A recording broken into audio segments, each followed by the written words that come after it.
Hello, I'm Toycat, and I've been playing survival Minecraft in one form or another for over 10 years now, and 7 of those years have been on this same survival Minecraft world, and as a result, let's just say there's some things that I've picked up that have made my life easier, simpler, or just straight up more fun that I wish I could share with some of you, and that's why I decided to compile 44 of them together and share them all starting today with the first and most important one. It's a really obtuse thing you can't pick up from the game itself, but it's a very important lesson to learn because zombie villagers, which spawn about 5% of the time by the way, exist in your Minecraft world and always look like this, it seems, at least in Minecraft Bedrock. And if you find a zombie villager, what you need to do to convert them back to being a normal villager, even if they only spawn this way and had never actually been one, is you give them a splash potion of weakness, and then when they're weak, you give them a golden apple. You'll hear a very distinct noise, and then you just have to wait a few short minutes, making sure they don't die during this time, and something very interesting will happen, because not only will you end up with a villager, but also that villager will be very grateful and give you low prices, and not only will he give you low prices, but he'll also give you the ability to trade them more times in a row before turning you down, and this means that you can get a lot of cheap stuff and also progress your villagers' experience real fast. Converting zombie villagers is not just a fun and weird activity, but also an incredibly useful one for starting a brand new village and getting a hard start with it.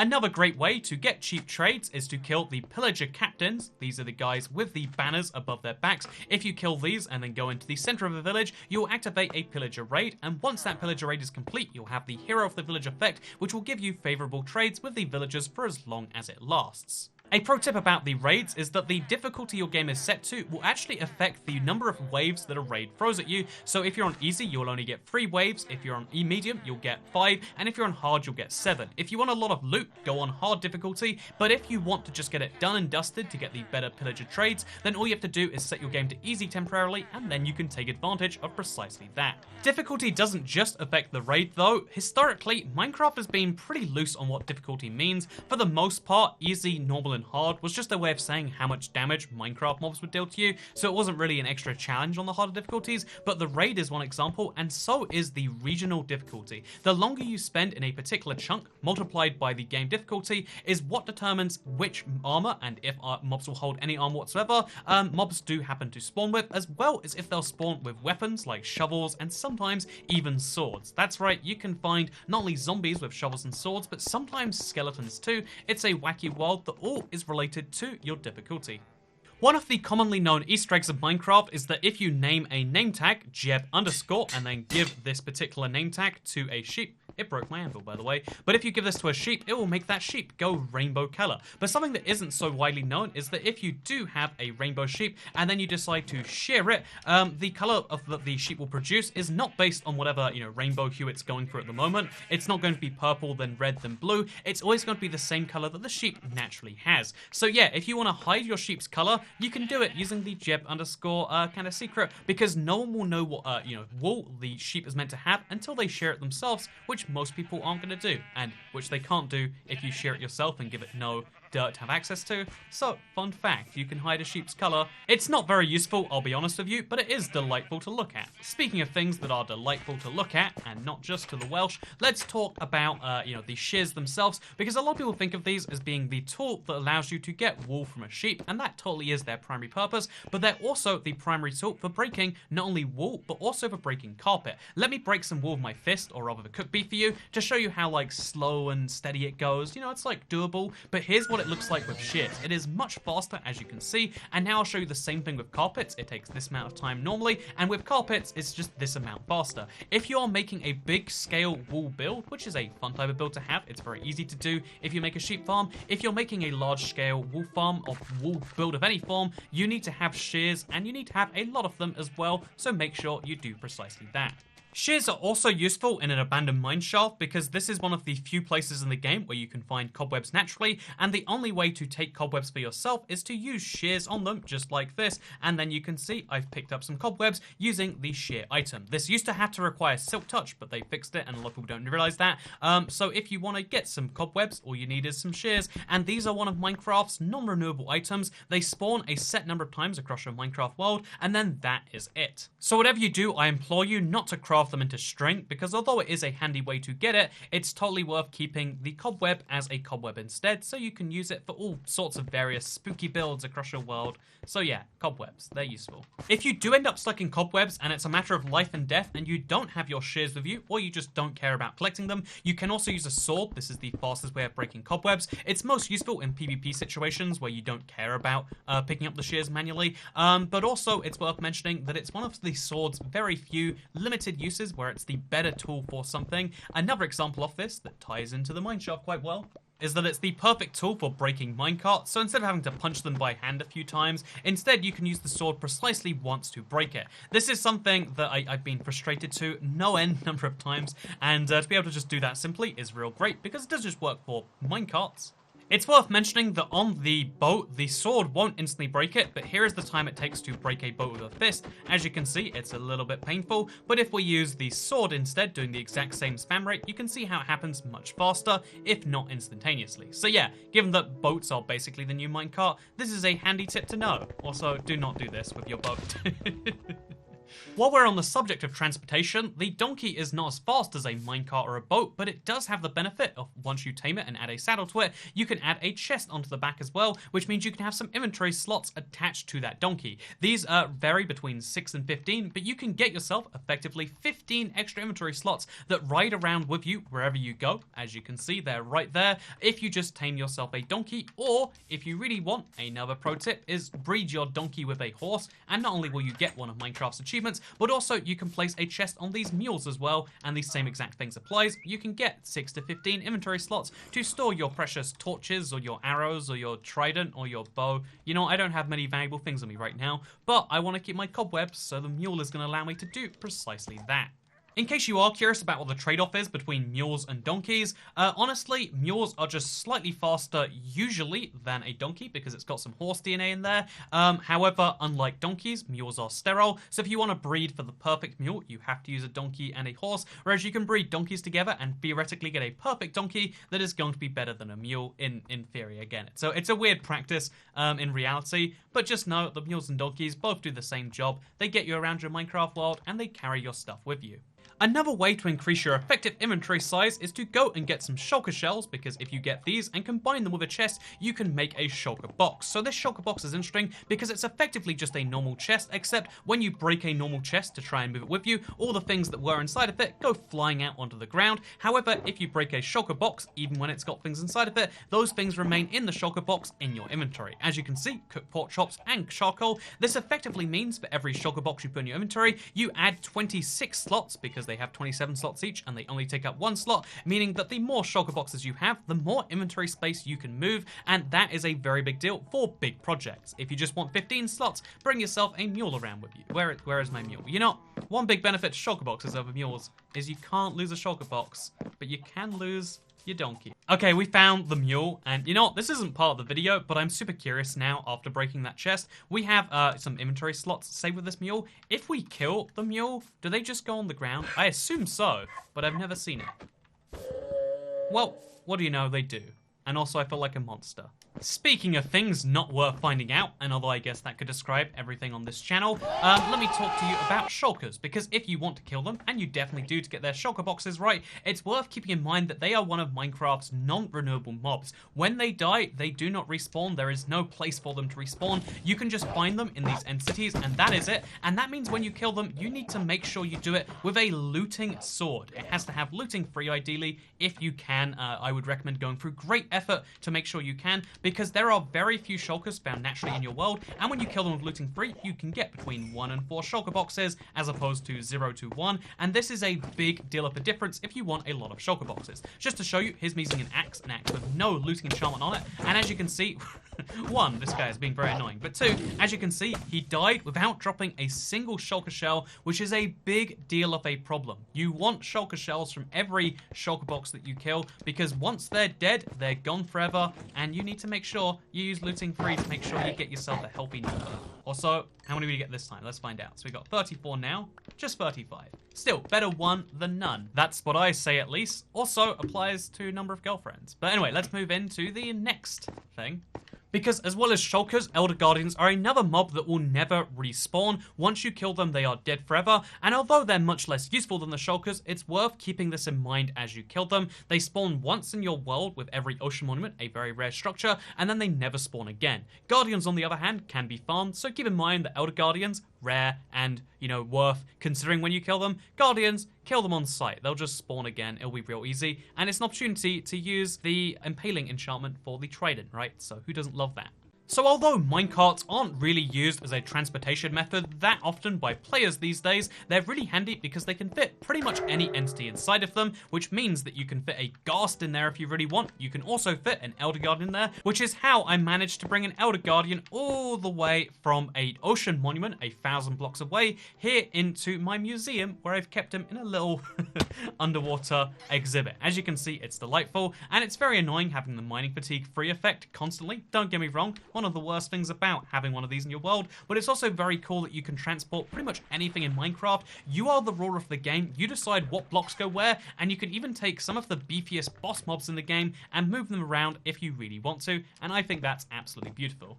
Something else I think is beautiful has to be concrete powder. So concrete powder is one of the very few good uses for gravel. Again, until it came out, there was pretty much no good reason to collect this in your Minecraft world, but now you can use it as a way to collect some concrete powder. And the reason concrete powder is so useful is because it allows you to make concrete, which is a wonderful block, but also it's a block which you can place into water to make a brand new block, at the same time as allowing you kind of like a gravity effective block that will stop when it hits water. This is a very niche, not necessarily perfectly useful scenario, but let me show you right here. I stack up using the sand, and then I drop it down, and it makes a pathway below the ground into the water. Again, it's just beautiful to look at, and yeah, it's one of the most interesting blocks in Minecraft because it's the only one that entirely changes its form just by interacting with water. And yeah, you can do some interesting things where your concrete powder turns directly into concrete as it touches the water. And yeah, I think white concrete is beautiful, but it's not the only color that's useful, because if you make lime concrete, it will look like this, one of the smoothest green blocks in Minecraft,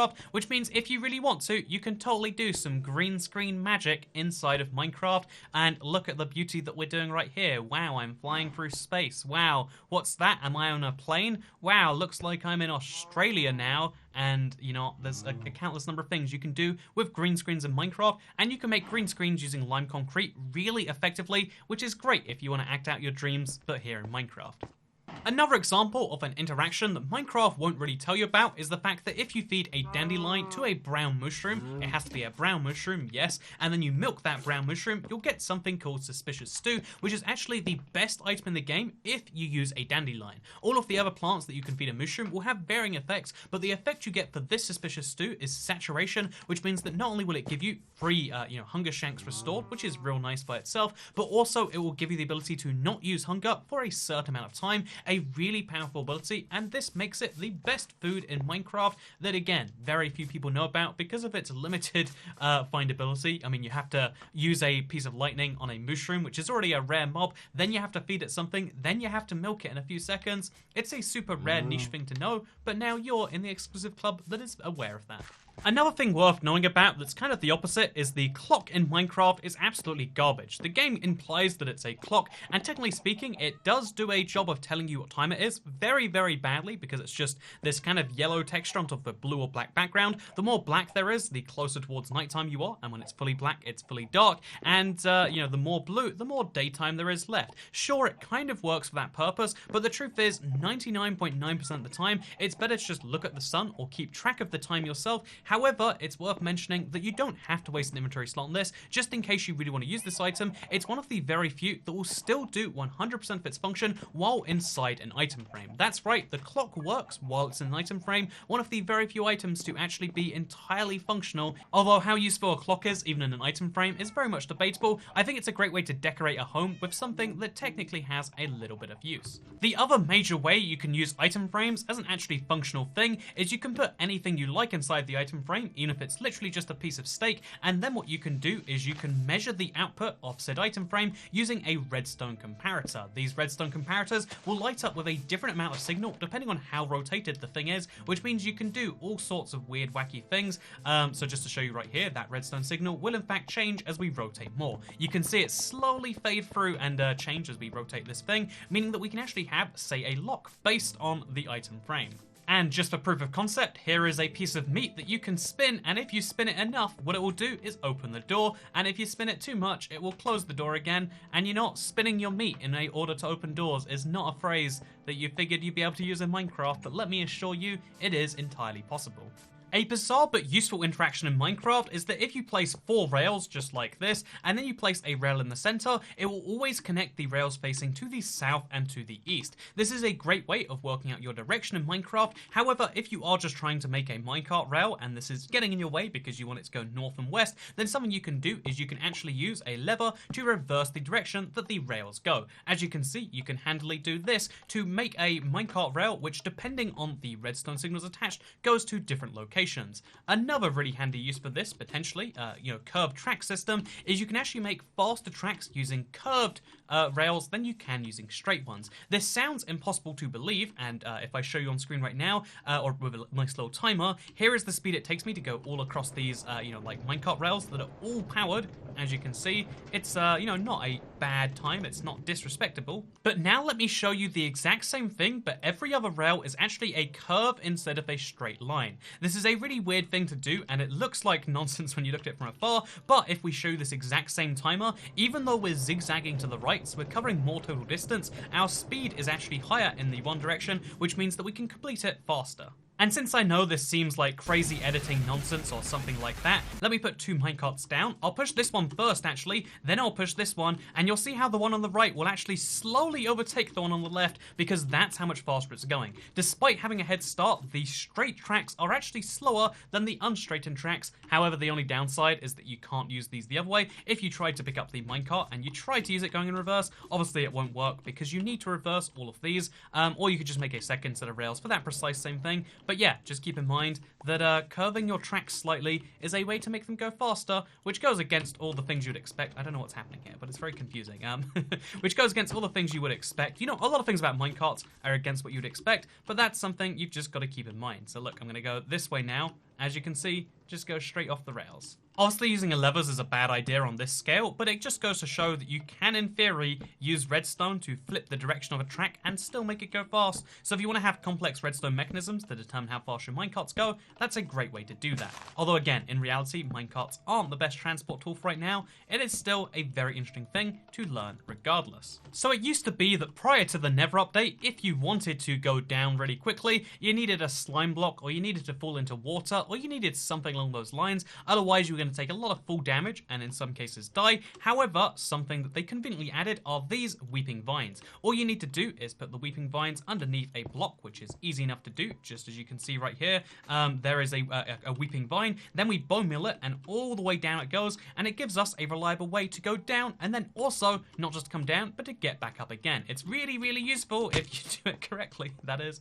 And yeah, handy little way to actually go down really quickly if you are adventuring a new part of your world. And in the same way, you can use the twisting vine, another Nether update feature found in the Nether but useful in the overworld, although more useful in the Nether I would say, is if you need to get up really quickly, you don't have to use scaffolding or something else that's very valuable. You can just use a twisting vine, bone meal it a bunch, and then all of a sudden, okay, if just in case you fall down again, place a block down, and what do you know, I fell down, but it's still going to be okay because I can make a twisting vine to get to my other twisting vine, and then I can use that twisting vine to get to the surface. You can also just like place them manually, but I think bone meal is a much more fun way. It's literally a beanstalk inside of Minecraft. Who is arguing against the beanstalk? I can go see the giants in the cloud, and that is now only possible because of the 1.16 update. So yeah, just a small little thing I want to mention as a fun fact that will help you out before we move into the next thing here. Because water doesn't need to take up an entire block in Minecraft if you want to irrigate your crops, but you don't like having water here. I mean, it's kind of annoying you jump out of the water, sometimes you jump on your crops. No one wants to do that, so instead what you can do is you can take advantage of waterlogging, and you can place half slabs on top of the blocks right here, if there are no spiders in the way that is, and if you place a half slab on top of the block, you will still have all the benefits of water, because there will be half a block of water down there, but without any of the downside of you stepping into it. Actually, you know what? Just kill spiders. That's a life pro tip. Not a Minecraft one, but it will improve your life significantly. Seriously, let's just get them right out of here. And by out of here, I mean our lives.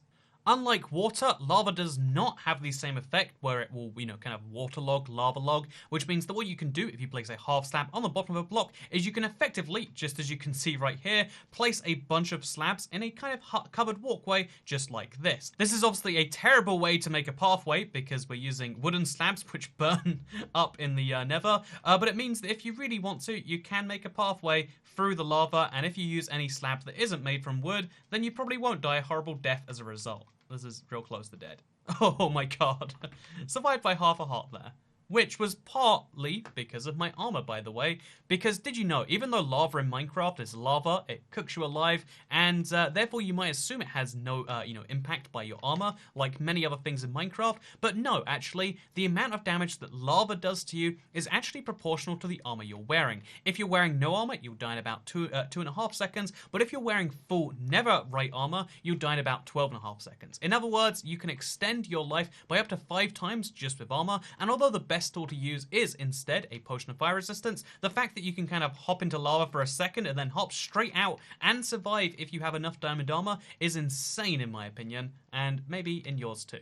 By the way, one of the benefits of killing blazes in the nether, besides the great experience, they give you about double that of any other mob in the game, by the way, but as well as having great experience rewards, they also drop blaze rods, and those blaze rods are one of the best fuel sources in Minecraft because every individual blaze rod will smelt 12 separate items. So yeah, it's one of the better items. Don't get me wrong here, it's no lava bucket, which as we all know, can smelt 100 items at once, which is the absolute most you can get for a single item in Minecraft, and therefore it's the best for farms and such, but it is still a very handy thing that you can get while farming experience in the nether if you really want to.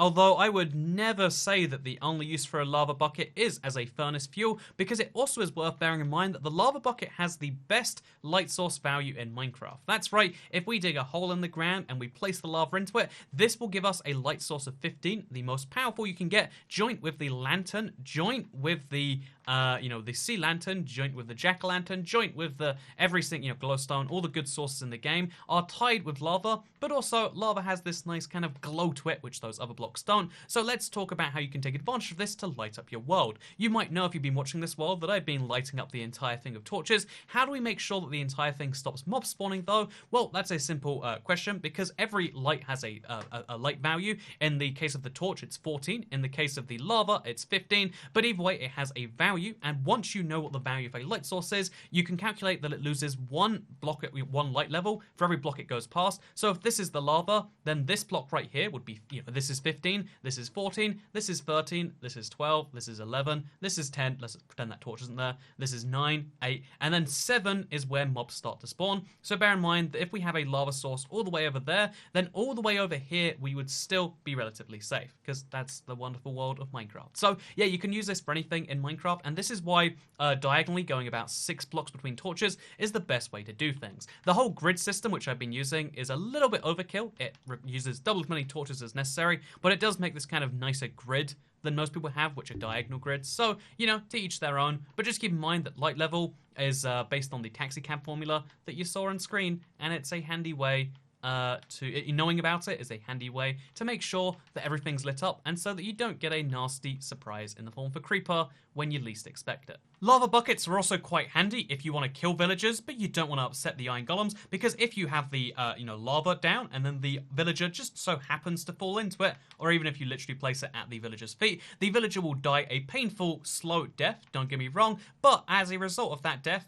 which will happen in a second, just trust me here, but the death can have some positive results for your village as a whole, and you don't have to deal with the consequences of iron golems coming straight after you if you use a lava bucket to do it. Although apparently the fire spread pretty far. I don't know how that all happened in a split second. Speaking of things that happen in a split second, the way I personally choose to kill villagers is I have this giant pit in the middle of my world, and I just kind of push villagers towards it when I want them to die. It's another way of killing an animal in Minecraft, killing a mob, or even a baby if you want to, without directly killing it, which means the iron golems won't be upset with you, because as we all know, upsetting villagers, and indeed their golems, is a bad idea, and as we all know, sometimes you just want to kill things in Minecraft. In fact, that's like 40% of this game, so doing it correctly, that's important. Even if it's a baby, sometimes it's got to be done. And yeah, euthanasia for babies. This is my controversial opinion. Actually not, a far more controversial opinion.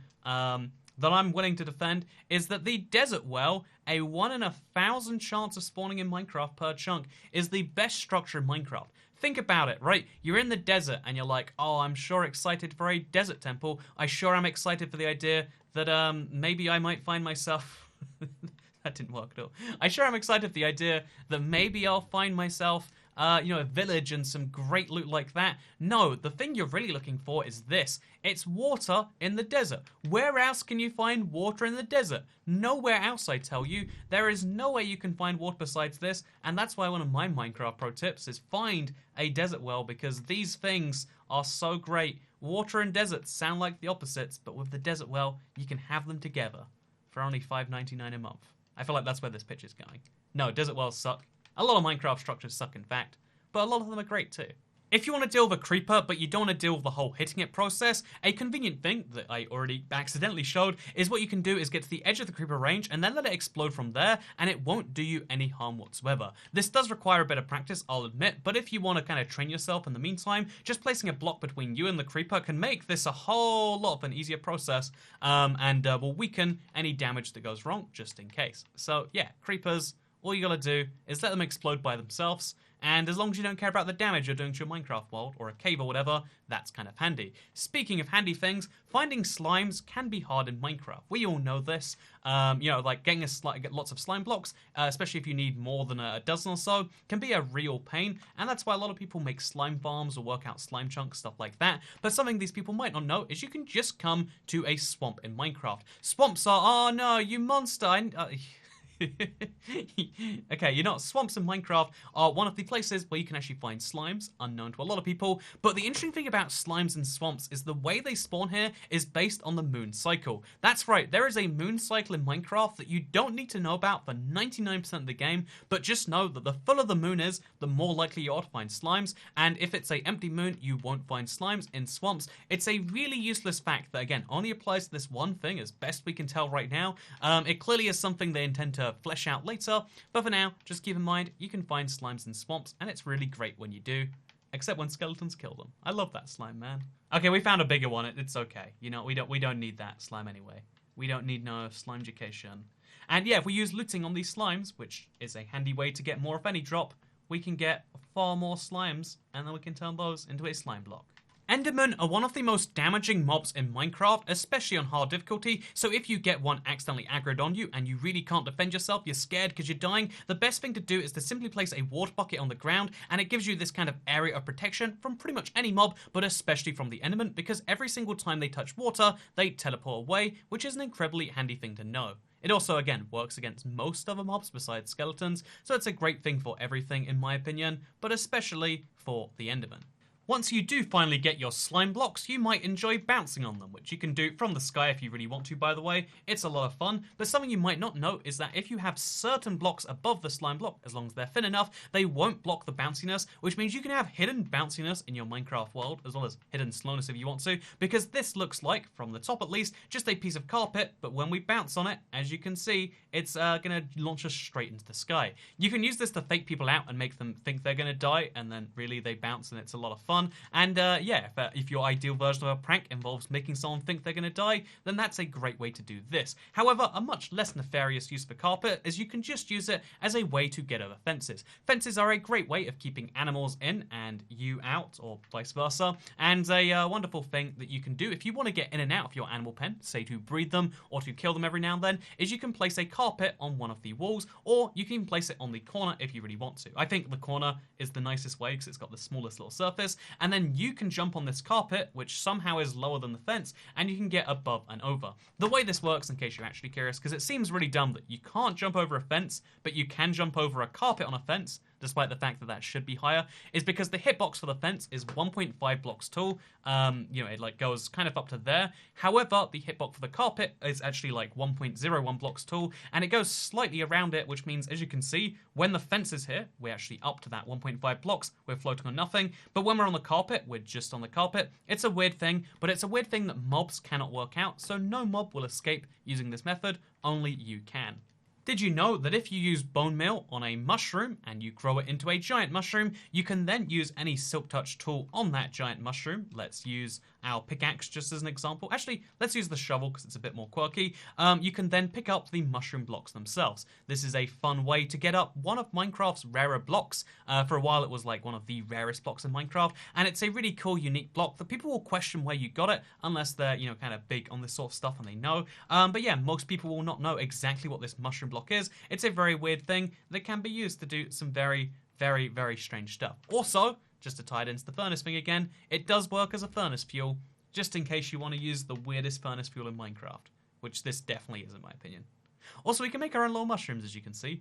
It's not a pretty mushroom. You know, it's not much, but it's mine.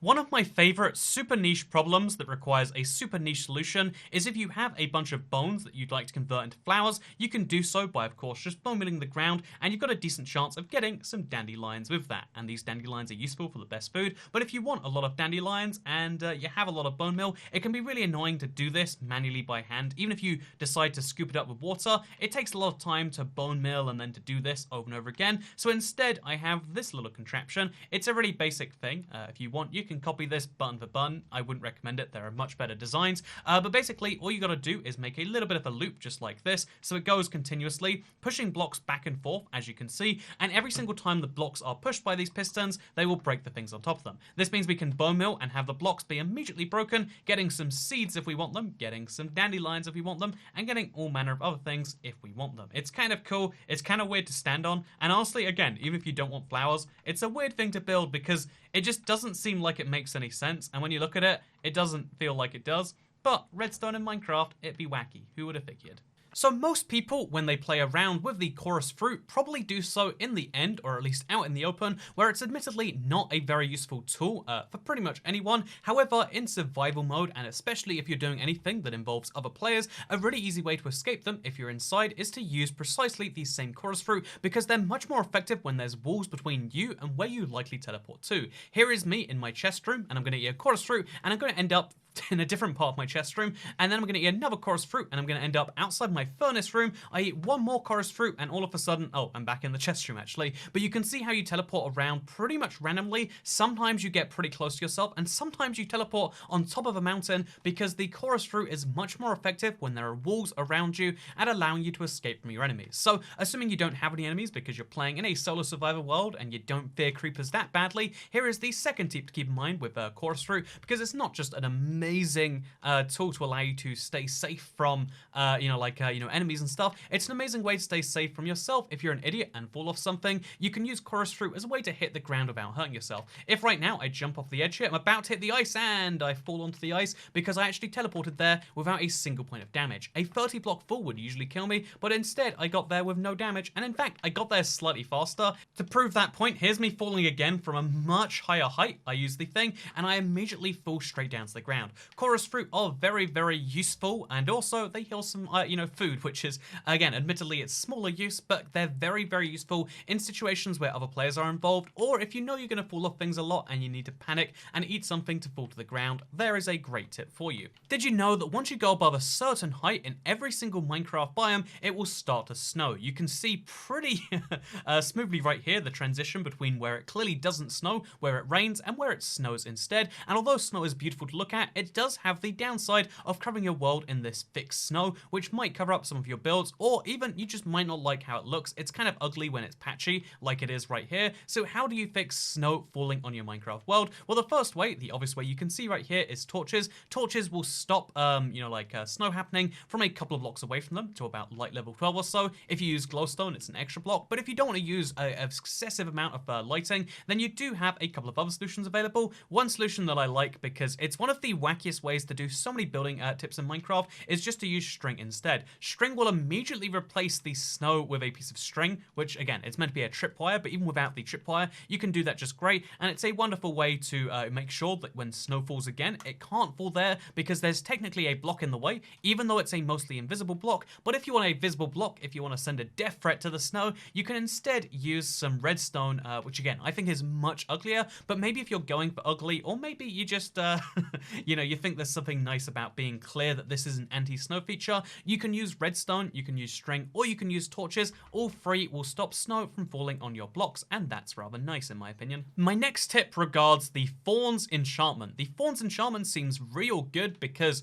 I mean, you know, the official description is that it allows you to deal damage back to targets that damage you. However, if you are not in multiplayer, even if you're in multiplayer like for survival, most of the time it's not a good idea. If you're in a world where you don't care about resources, sure, use Fawns. If you are playing survival by yourself or with very few others and you don't really intend to be attacked, Fawns is a terrible idea. First of all, because it doesn't even activate all of the time, it activates on a chance-based thing. Second of all, because it does very little damage back to the mob you're attacking. Here's how many hits it's going to take the skeleton to die after we, as you can see, it took 6 full hits right there for the skeleton to die using the Fawns enchantment. Not actually very handy given that I have a sword that can kill skeletons in one hit anyway, but the biggest reason is that every time Fawns activates, and then every single time that you activate the Fawns and you get that like free damage dealt, you'll use up another durability, and if you have diamond boots or netherite boots, you really want to make sure that you're not wasting that durability on dumb things. And no offense, but having a skeleton be mildly damaged when he fires an arrow at you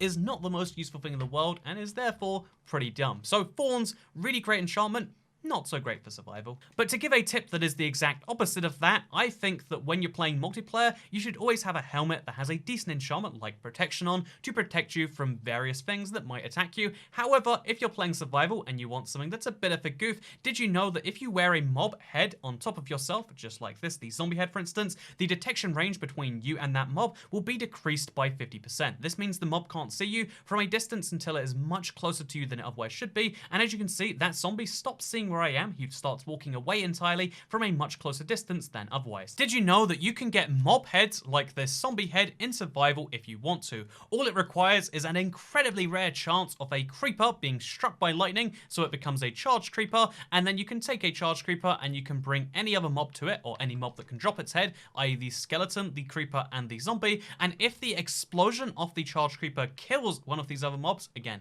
unlikely series of events, you will get a mob head in survival. This is a break from something that used to happen where that wasn't the case, where you wouldn't be able to obviously get these mob heads in survival, and right now it's a very hard thing to do unless you have a trident with the channeling enchantment. If it is thundering and you use the channeling enchantment, you can actually cause lightning to strike on a creeper and you can make this interaction much more likely, because otherwise having a zombie which is killed by a charged creeper without dying yourself to it is very hard to do. As you saw right there, for some reason the immunity of the zombie allowed it to escape it, and as a result that charged creeper is gone forever. But all you need to do is have some persistence and eventually that'll work for you. Now I have to wait until it thunders again, and in case you're curious what the lesson to learn from that was, it was because I punched the zombie just before the creeper exploded, because there's like a cooldown in when you can hurt mobs in Minecraft. You know, here's a bonus tip for you just to make up for that fail. You can only hurt mobs a certain amount in Minecraft, and they can only hurt you a certain amount. If I get hit by this zombie, I'm immune from attacks from that zombie for a whole nother second. Oh, the Fawns enchantment killed it for me.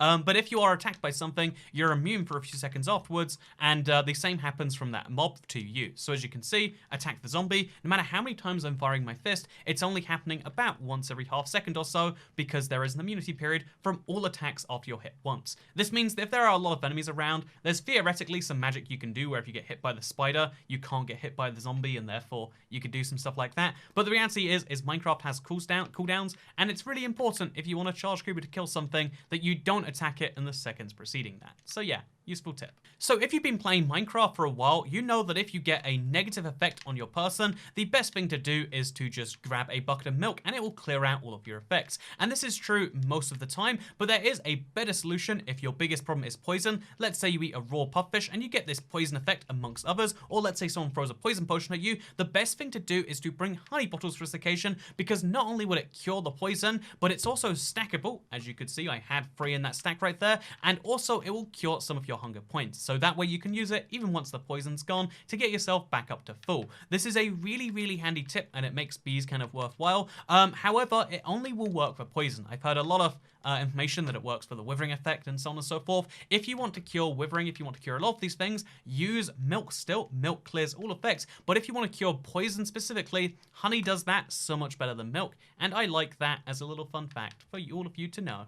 The The last tip here is just to keep in mind that Minecraft is changing all the time. Every major version is changing Minecraft in a lot of significant ways. You know, the headline, many dozens of ways you'll hear about, but also many hundreds of changes happen below the hood. For instance, did you know that if you're hit by a zombie on fire, you used to be able to take damage at one point, fire damage that doesn't be lit on fire. Now you just take a little bit of damage like it's a normal mob because the mob's fire cannot spread to you. It's an interesting feature that you might not have known even existed, or you might not know that it's changed, and there are so many examples like this in the game that make you realize that if you get out of Minecraft for a while, or even if you're following it, you're playing it every day but you're not following the game so much, things can change, and not being prepared for those things can lose you big things like a whole mob head that you otherwise were expecting to get, and so on and so forth. And that's why my big tip is to stay updated with the major versions of the game. Follow the changelogs on the Minecraft site, follow the Minecraft wiki if you want to, or you can even follow this channel where I do, of course, upload videos every single time there is a Minecraft update and detail what's changed in there. Whichever of those things you choose to do, it will keep you more updated with Minecraft as a whole. And of course, it seems like a bit of self-promotion, but the truth is Minecraft is an ever-changing game. It was the game that got free updates long before that was an idea any other studio tried, and it's one of the cool things about Minecraft that they still do to this day without even, asking you money for it, which I think is nice. Anyway, I hope you have all enjoyed this video. There's a lot of things about Minecraft that I wish I knew at some point before now, and I feel like sharing it with other people is just one of those great ways to get that knowledge out there. And if you appreciated any of these facts and you just enjoyed seeing this world, which I have been playing for over 7.5 years in pure survival, then I have a Let's Play which I don't honestly recommend you check out. If you like these sort of snappy list videos, you probably won't enjoy me rambling about the universe for 45 minutes while we play Minecraft, but in case you do, there's a link to it in the description, but you won't, so don't bother clicking it. It's a bad idea, and you can see from start to finish how we got to this weird place that we are in the world, a weird and wonderful place, I should add. But yeah, thank you for watching, because I'll see you all in the next one. Oh, also consider subscribing. This took way longer than I expected to record, but it's worth it if it helps just a single person with their Minecraft world. Okay, goodbye.